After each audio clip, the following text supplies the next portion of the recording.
หยุดได้แท้บ่ขอให้ปากเว้าตรงกับใจ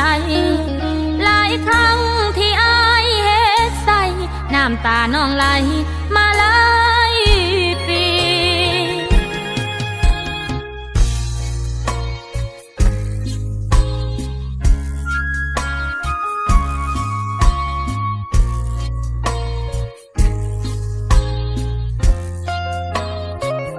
ทนทุกข์ทนยากลำบากน้ำกันหลายปีอายทำผิดมาหลายทีน้องนี้ยอมให้อภัย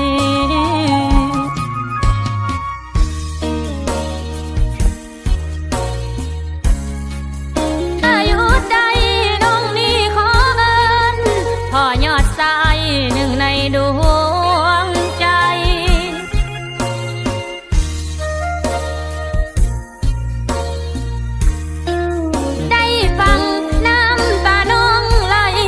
โคตรแสนภูมิใจ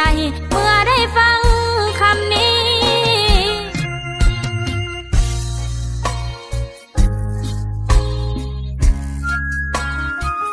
ว้าวออกจากใจถ้าขาดอายไปน้องตายอีหลี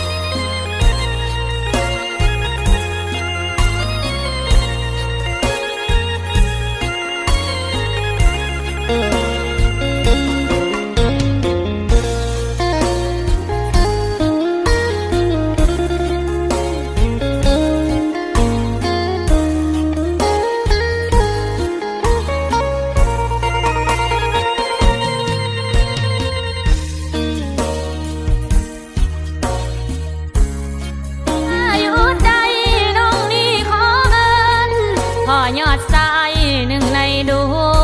งใจ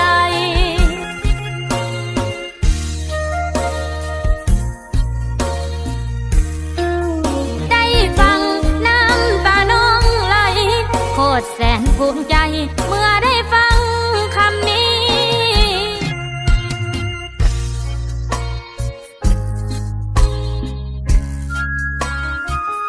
ว้าวออกจาก